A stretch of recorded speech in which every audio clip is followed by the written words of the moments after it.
Scars are life's most intimate cartography, raised inscriptions where pain etched its story onto our flesh and spirit.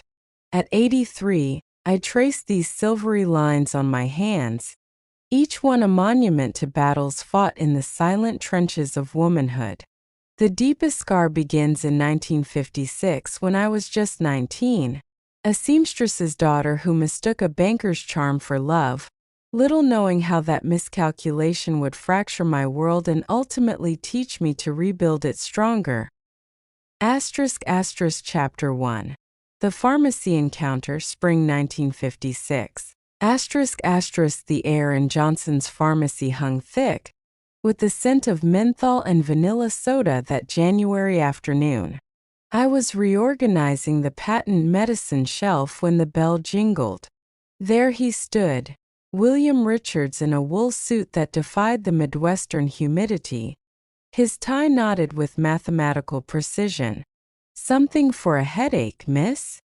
His voice carried the cultured tones of a Chicago upbringing. When I handed him the aspirin, his fingers lingered. "Perhaps you know a remedy for racing hearts?" The pickup line should have warned me. This was a man who treated women like temporary prescriptions. But when he leaned against the counter, sunlight gilding his razor-sharp part, I was already lost. Chapter 2. The Architecture of a Fairy Tale, 1956 to 1960. Our courtship unfolded like a Rockwell painting. Soda fountain dates where he'd spin the stool to make me dizzy, stolen kisses behind the Presbyterian church where the maple leaves turned our world to stained glass. My father's warnings, "City men have appetites, Janie," dissolved under William's calculated charm. He brought my mother gardenias, discussed Eisenhower's highway plans with my trucker father, and, most dangerously, made me feel chosen. The wedding was a lace and satin fantasy. My mother worked 3 weeks on the dress, her needle drawing constellations of seed pearls. William stood altar-straight in mourning tales, his smile convincing everyone, especially me, that this was forever. For our honeymoon, we took the train to Lake Geneva where he taught me to waltz on the pier, our reflections fracturing in the moonlit water.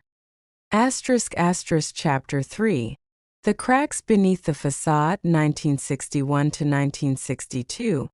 The first fracture appeared during Elizabeth's birth. As I labored for 18 hours, my body splitting to bring forth this second child, William was handling a crisis at the bank. The nurse kept glancing at the door. Later, I'd learn his crisis involved Carol Dawson, a teller with marcelled hair who wore Chanel No. 5 like a declaration of war. The lies were architectural marvels.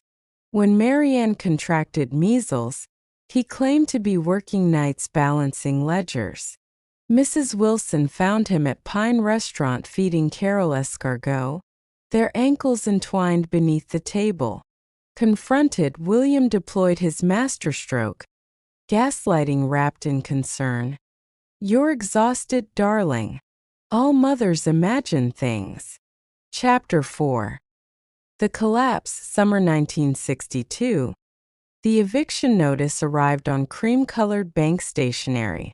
William's promotion, the one he'd never mentioned, included relocation to Central Branch. The house wasn't ours, just another loan in his portfolio of deceptions. That same week, I found the waterfall photograph, William and Carol embracing beneath cascading water. The inscription "Forever Yours," dated the exact night Marianne's fever hit 104 degree. His departure was a study in cruelty. "Who'll want used goods with 2 brats?" he sneered, tossing his monogrammed cufflinks into a valise. The slam of the door echoed through the empty rooms, shaking the geraniums I'd nurtured on the windowsill. Chapter 5. The Alchemy of Survival, 1962 to 1965. Rock bottom became my foundation. Mrs. Wilson's boarding house job paid $1.25 per hour, just enough for the back room where we slept like nesting dolls, the girl's breath warming my neck. I learned to stretch a chicken across 3 meals, darn stockings until the fabric became sheer, and smile when the grocer accidentally overcharged the divorcee. The turning point came when Mrs. Matthews willed me Meadow House. Suddenly, I wasn't just a survivor. I was a businesswoman with 8 boarders depending on my decisions. The sewing machine became my Excalibur. Every stitch reforged my dignity. By 1965, my dresses hung in downtown boutiques, their labels bearing the name Jane Sanders Originals. A middle finger to the man who swore I'd be nothing without him. Chapter 6. The Unexpected Heir, Winter 1972. The call about Richard upended everything. William's son, my daughter's half-brother, was languishing in a Chicago orphanage after Carol's fatal car accident. When I met those familiar brown eyes in the institution's visiting room, I didn't see William's betrayal. I saw an 11-year-old who flinched at slamming doors. His integration required delicate diplomacy. Marianne viewed him as a living indictment of her father's failings.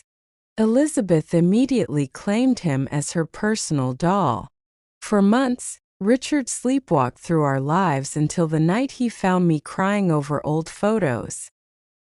"He hurt you too," he whispered, pressing a child's handkerchief into my palm. In that moment, we became co-conspirators against the same ghost. Chapter 7. The Shelter Blooms, 1974-present. Flower shelter grew organically from that fire-ravaged orphanage. What began as temporary housing evolved into a revolutionary model.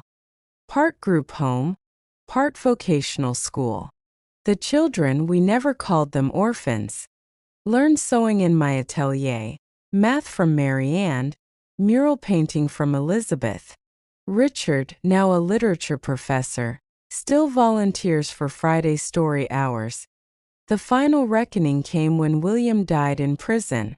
Sorting his meager belongings, I found our wedding photo tucked beneath his bunk. The glass was cracked, but my 19-year-old smile remained intact. A fossilized record of the girl who believed love was enough. I buried it with him, not out of sentiment, but as a cautionary talisman for whatever afterlife awaits faithless men.